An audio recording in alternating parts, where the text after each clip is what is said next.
Gold trusted gold buyers మీరు తాకట్టు పెట్టిన బంగారాన్ని విడిపించి ఈ రోజు ఉన్న మార్కెట్ ధరకు కొనబడను.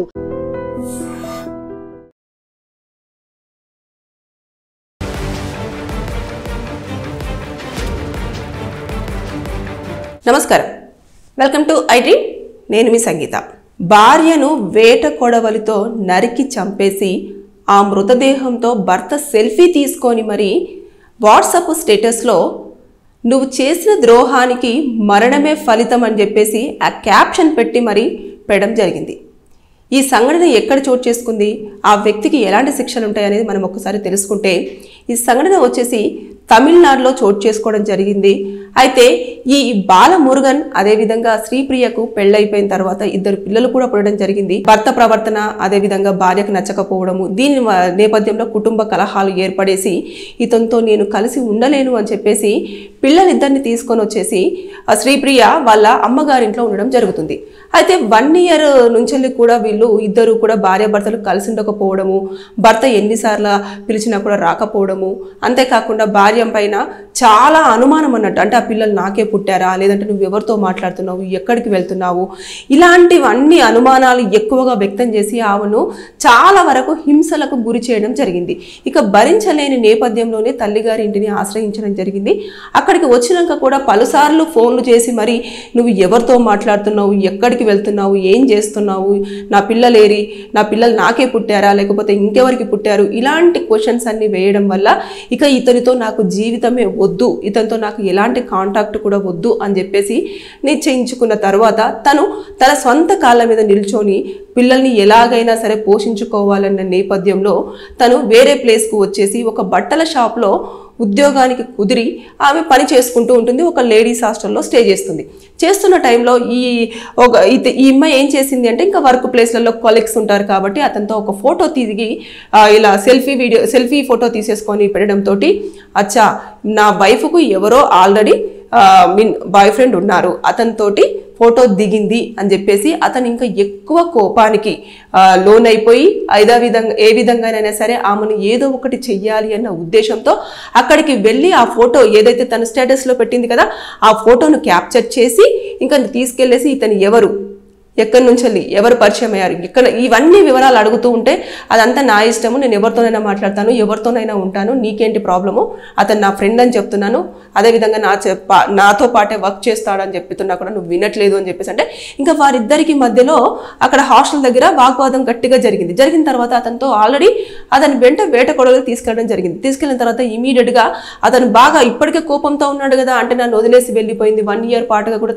తల్లి దగ్గరనే ఉండడం జరుగుతుంది, పిల్లల్ని కూడా నా నుంచి దూరం చేయడం జరిగింది, ఈమె ఎవరితోటో ఉంటుంది అని చెప్పేసి అతనికి ఇంకా ఎక్కువ కోపం రావడం జరిగింది.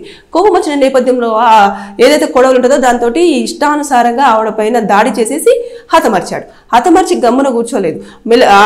ఏదైతే మృతదేహం ఉంటుందో దాని పక్కన కూర్చొని మరి సెల్ఫీ ఫోటో తీసేసుకొని దాన్ని వాట్సాప్ స్టేటస్లో పెట్టేసి కింద క్యాప్షన్ కూడా రాశాడు, ఏదైతే ద్రోహం చేసిన వారికి మరణమే ఫలితం అని చెప్పేసి ఆ క్యాప్షన్ పెట్టేసి ఇంకా వదిలేశాడు.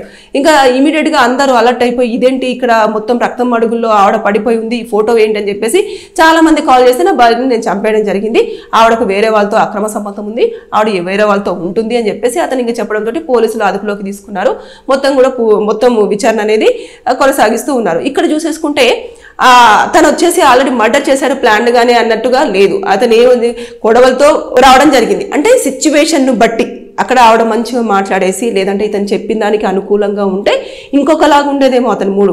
అలా కాకుండా ఆవిడ తను మాట్లాడిన దానికి అతను అనుకున్న ఆన్సర్స్ రాకపోవడంతో ఇమీడియట్గా అతను కోపానికి లోనైపోయి అతను తెచ్చుకున్న కొడవలతోటి ఇమీడియట్గా ఆవిడని హతమర్చడం అనేది జరిగింది. అంటే ఇది ప్రీ ప్లాన్ మర్డర్ కిందకి వస్తుంది.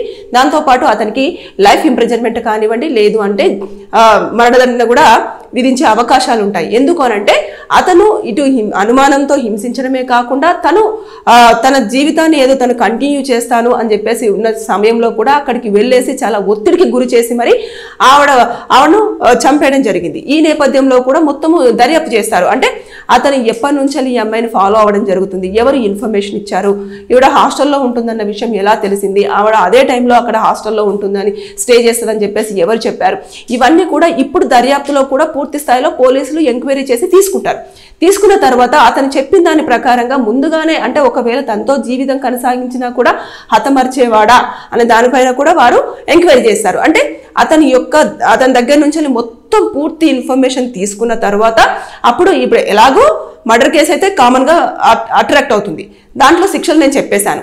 అది కాకుండా ఇంకా తను అనుమానించడం కానీ వేధించడం కానీ ఇలాంటివన్నీ చేశారు కదా, దాంతోపాటు ఇంకా ఏం చేశాడు అనేది కూడా పూర్తి స్థాయిలో వచ్చిన తర్వాత అప్పుడు సెక్షన్స్ కూడా ఇంకా కొన్ని అట్రాక్ట్ అయ్యే ఛాన్సెస్ ఉంటాయి. అట్రాక్ట్ అయిన తర్వాత అప్పుడు ఇంకా అతనికి పనిష్మెంట్స్ కూడా పడే ఛాన్సెస్ కూడా ఉంటాయి. అంటే ఈ లెక్కను చూసేసుకుంటే ఎప్పుడైనా సరే ఒక ఏదైనా ఇన్సిడెంట్ జరిగినప్పుడు పెద్దల సమక్షంలో కూర్చొని మాట్లాడుకోవడమో, లేకపోతే ఇద్దరు అనుకూలంగా మాట్లాడుకోవడమో, లేకపోతే ఎందుకు ఇలా జరుగుతుంది అని చెప్పడమో, ఇలాంటి అనుమానం అనేది చాలా పెనుభూతంగా లైఫ్లో స్టార్ట్ అవుతుంది. అది ఎంత దారుణమైన సిచ్యువేషన్ అంటే ఒక్కసారి కనుక మీకు అది జీవితంలో మీ ఏదైతే వైఫ్ అండ్ హస్బెండ్ మధ్యలో కనుక ఎంటర్ అయ్యింది అని అంటే ఇద్దరు కూడా సంతోషంగా ఉండడం అనేది జీరో అవుతుంది. ఎంతసేపు ఏం చేస్తున్నారు, ఎక్కడికి వెళ్తున్నారు, ఎవరితో మాట్లాడుతున్నారు, ఎవరు కాల్ చేస్తారు, ఎంతసేపు మాట్లాడారు అని చెప్పేసి ఆ మైండ్ లో అదే రన్ అవుతూ ఉంటుంది. వాళ్ళు నవ్వుకుంటూ మాట్లాడారంటే అచ్చా వీళ్ళిద్దరి మధ్యలో ఏదో రిలేషన్షిప్ ఉంది అని చెప్పేసి. అసలు అలా కాదు.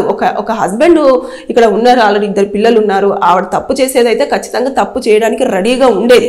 కానీ అలా కాకుండా తను ఏదో పిల్లలను ఎలాగైనా పోషించాలి అన్న ఉద్దేశంతో తల్లి దగ్గర పెట్టేసి తను పని చేసుకోవడానికి వెళ్ళింది. కానీ భర్త మీద కేసులు ఫైల్ చేయడం కానివ్వండి, భర్త నన్ను హింసిస్తున్నాడని చెప్పడం కానివ్వండి, అదేవిధంగా పోలీసులకు ఇన్ఫర్మేషన్ ఇవ్వడం కానివ్వండి, ఇలాంటివి ఏమీ చేయలేదు. అంటే ఆవిడకి ఇంకా భర్త మీద మారుతాడన్న నమ్మకం ఉన్నది. అంతేకాకుండా నన్ను ఎప్పటికో ఒకసారి అర్థం చేసుకుంటాడు అని చెప్పేసి కొంచెం నమ్మింది.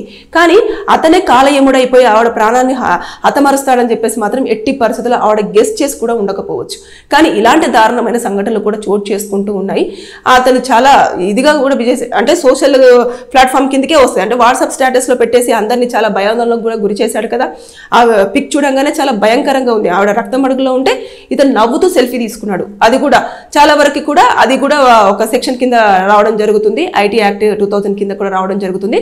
దాంతోపాటు అతను ముందుగానే ఇలా అనుకున్నాడా అని చెప్పేసి ఇవన్నీ ప్రతిదీ కూడా ఇప్పుడు అతను ఇచ్చే స్టేట్మెంట్ మీద డిపెండ్ అయి ఉంటుంది. దాంతోపాటు పిల్లలను కూడా ఎంక్వైరీ చేస్తారు. ఇకపోతే ఎవరైతే అమ్మాయి వాళ్ళ పేరెంట్స్ ఉన్నారో వాళ్ళని కూడా ఎంక్వైరీ చేస్తారు.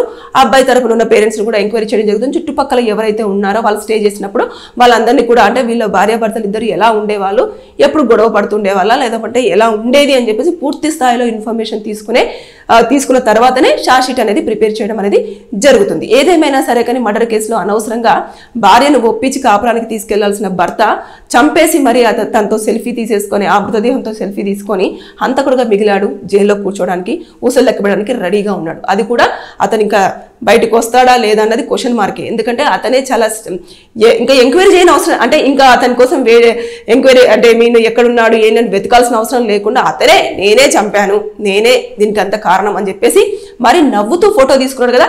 అక్కడ ఆల్రెడీ ప్రూఫ్ ఇచ్చినట్టే, అది చాలా ఎవిడెన్స్గా కూడా కలెక్ట్ అయిపోయింది. తర్వాత నెక్స్ట్ అక్కడ హాస్టల్ దగ్గరికి వచ్చినప్పుడు సీసీ కెమెరా ఫుటేజ్ అంతా తీసుకుంటారు.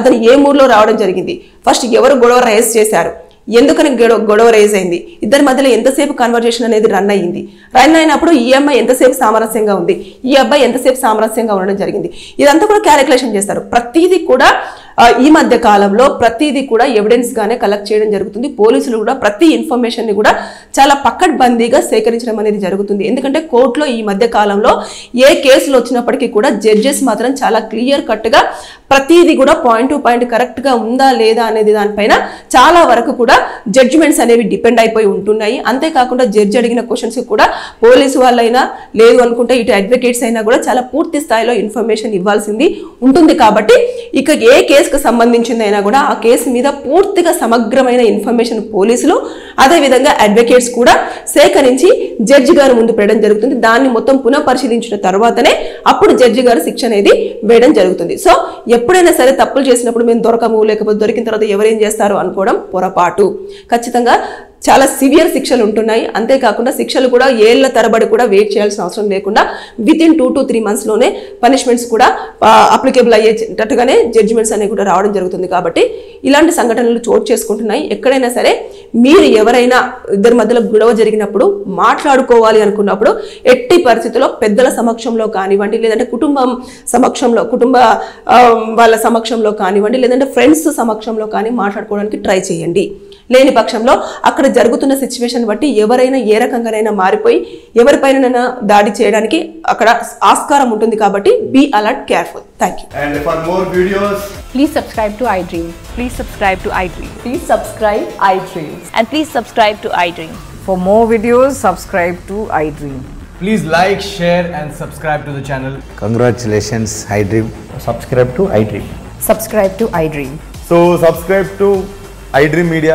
iDream ki iDream team andarki huge congratulations. Please subscribe iDream Media. Please subscribe to iDream. Subscribe iDream. Please subscribe to iDream. iDream అంటే నా కళల ఛానల్ను సబ్స్క్రైబ్ చేసుకున్న నోరు తిరుగుతలేదు, మీరైతే గంట గుర్తు కొట్టండి. For more such videos, please subscribe to iDream. Subscribe to iDream. Please subscribe to iDream. Please subscribe iDream Media. Please do subscribe to iDream. Please subscribe to iDream Media. For best entertainment and information, please subscribe iDream. And don't forget to subscribe to iDream.